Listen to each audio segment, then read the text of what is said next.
Welcome back to Contemporary Black Voices, where our topic today is the fires in California. So in segment one, we talked about how the fire started. The second segment, we talked about the government response to the fire, especially Trump's response. And now we're going to focus in on us. What will be the lingering effects of these fires on the Black community? So, Caleb, I'm going to start with you. If you want to start me, I'm gonna set it off. So right now, the last count that I heard about was a loss of life of 11, about 45,000 acres burnt, and any loss of life is tragic. Any life cut short is tragic, and my sympathy goes out to those families. Sincerely. You have my condolences. I think that with that being said, Malibu is going to be okay. Pacific Palisades is going to be okay. Hollywood Hills. Yeah, so there's a level of wealth and power in those communities that are going to ensure that the insurance companies are going to live up to their obligations and pay out in those communities. My concern is Aladena. And so what's going to happen to a marginalized African-American community or even an African-American Latino community that doesn't have that kind of wealth and power to ensure that the insurance companies are going to live up to their obligations and pay out? Agreed. After a tragedy or a major national disaster, we witnessed it in Katrina, where Black folks were wiped out. And then in came the gentrification. And so if you look at the location of Aladena, that's prime real estate next to Malibu and next to Pacific Palisades, and it's their opportunity to expand those communities. Isn't that the area where they're going to bring in the 2028 Olympics? No. Well, not Aladena. We're in L.A., Compton? It's right outside of LA County, I think. Right, but it's not out. Right. Okay. So in a community like Aladena, where it's burnt out, are Black folks going to be able to rebuild, or will we see gentrification? That's my concern, right? That's my primary concern, is the outcome for those Black folks. And even if the Black folks who don't want to return, or are they going to get fair value for the land that they left behind? Because we understand the playbook from Katrina and what was done to our folks in the aftermath of Katrina. And let me answer that. I don't think, no, they're not going to get the fair value, because the value is going to be if it had a house on it, and now it's not going to have a house on it. I agree with you that Black folks are going to be the last in line. They're going to lose their properties. There are going to be some of them who don't have insurance because the insurance companies have pulled out, and they maybe have not re-upped with new insurance companies. There will be those who had insurance, and at the end of last year, they said, you're going to have to get new insurance. Now we're in a new year. They've lost their insurance as well. So there's been a lot of things that I think that are going to happen. No, I don't think they're going to get their value. I think there's going to be a lot of things. You got to remember that in California, period, people were moving out anyway because it was being too expensive. This is going to be just another nail in the coffin of making it too expensive to be able to stay in California. Whatever little money they get, they can come to another state and be able to reestablish themselves, as opposed to trying to establish themselves in the high cost of Southern California. They're just not going to be able to do it. I hear Atlanta's nice. Texas is full. So I don't need traffic in San Antonio. Yeah, we don't want them coming. I don't need no more traffic. So I hear Atlanta's lovely this time of year. But no, again,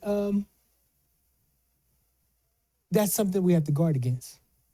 That is definitely something we have to guard against.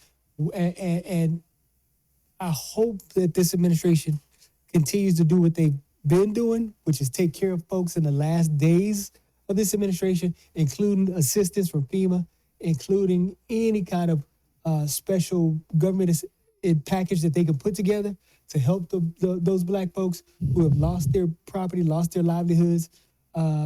definitely, it's going to be something that we as our entire community is going to have to be just vigilant to making sure that the insurance companies live up to their obligation. But also, I mean, even the reason for the existence of government is to make sure that we take care of each other.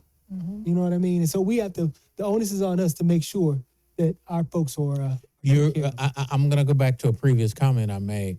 We're really going to have to depend on each other, because if you have a president who's coming in who's saying he doesn't want to give anything to California because Gavin Newsom won't bow down to him. Right. And so I'm not going to give any aid to that person because of that. Then it becomes back to a situation where we have to admit that we need help. And you're not going to get it from government. You're not going to get it from the federal government. You're not going to get it from the state government. The only place you're going to get it is from other people that look like you. Unless they can do it before Biden leaves office. There is That's like 7 days. There is a concert being scheduled in L.A. At the, I guess the Engulf. Well, anyway, somewhere one of the stadiums to raise funds, but they haven't announced the who's going to be on the list yet.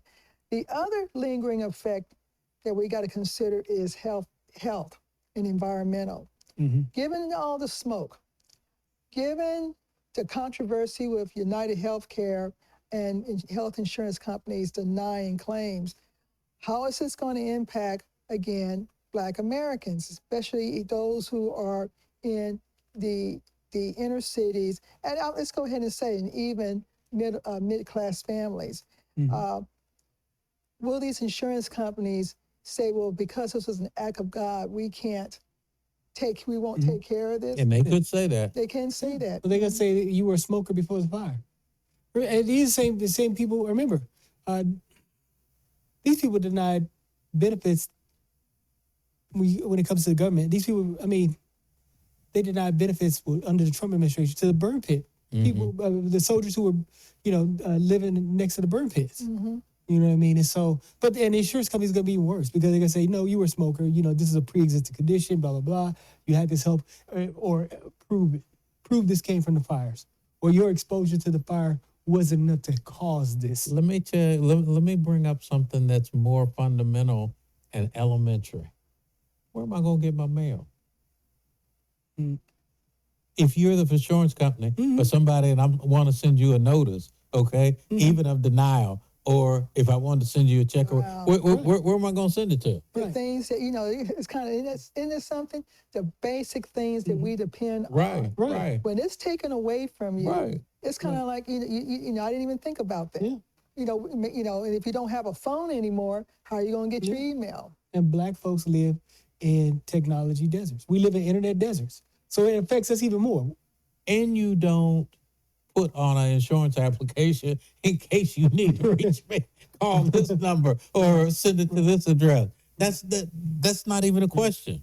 Well, they'll ask for an email address, you know what I'm saying? But a lot of times, a lot of people in our community, especially older folks in our community, aren't familiar with how to get on, you know what I mean? Or they may not have an email address, or even the younger folks, you know what I mean? Like I say, just our communities are not just, filled with households that have access to broadband or have access to computers or have access to laptops. So, you know what I mean? So even in our communities in general. So no, it's going to be very difficult. So there's some lessons learned. We got a couple more minutes. Eric Braden, on Young and the Restless, of course, he lost his home totally.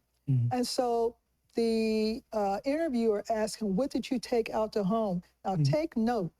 He says, we grabbed a box with our passports and important papers in it.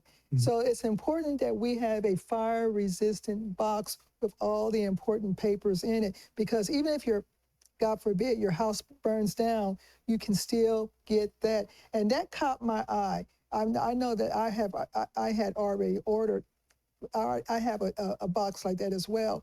But the fact that he says they just grabbed a box, and oftentimes, the disorganization in homes where everything is everywhere, that box could be the very thing that can get you from point A to point B. I'll add on to that. You know, as I'm getting ready to make this comment, I'm thinking about Caleb and Caleb saying how black folks are in a technology desert. Take your pictures, take pictures of your things in your house, but the family pictures that you also have, scan those and upload them to the cloud so that you have those. You might lose the physical pictures, okay? But you won't lose the memories that you have because you can upload the digital version of them. All right. All right. With that being said, we want to thank you to Dave for listening to us just talk, and we also want to take a moment to thank our producers, Carl Booker, and Linnell Taylor for helping us put this show together. And with that being said, this is Contemporary Black Voices, where we're telling our story our way.